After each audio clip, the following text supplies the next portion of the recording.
Depuis toujours, l'humanité regarde les étoiles avec une ambition simple, y aller. Mais sommes-nous certains d'emprunter les bons chemins pour y parvenir? Ce que vous allez entendre n'est pas le fruit d'une formation académique. C'est le résultat d'une réflexion libre, rigoureuse et sans filtre.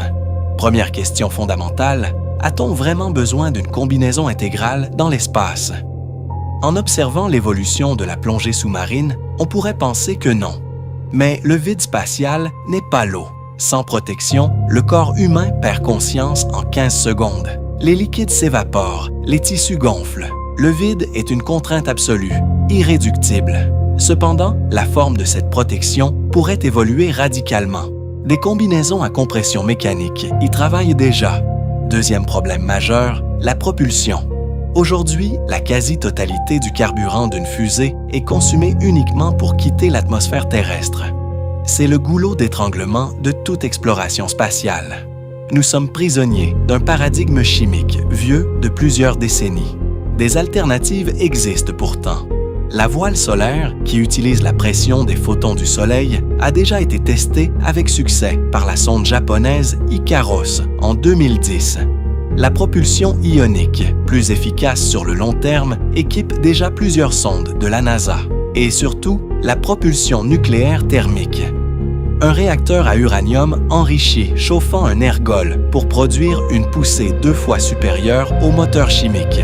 Ce concept, validé par la NASA dans les années 60 avec le programme NERVA, n'attend que d'être relancé avec nos technologies actuelles. Troisième piste, et peut-être la plus immédiatement actionnable, utiliser la Lune comme base de lancement. La gravité lunaire est 6 fois plus faible que celle de la Terre. Depuis la Lune, pas d'atmosphère à traverser, pas de gravité écrasante à vaincre. On pourrait y acheminer matériaux et équipements, y assembler de véritables vaisseaux et les faire décoller vers les profondeurs du système solaire dans des conditions radicalement plus favorables. Aucune de ces idées n'est une solution miracle. Les étoiles restent lointaines et l'exploration intergalactique appartient encore au futur lointain. Mais chaque bonne question rapproche l'humanité d'une réponse. Il n'est pas nécessaire d'avoir un diplôme pour penser. Il est en revanche nécessaire d'oser le faire.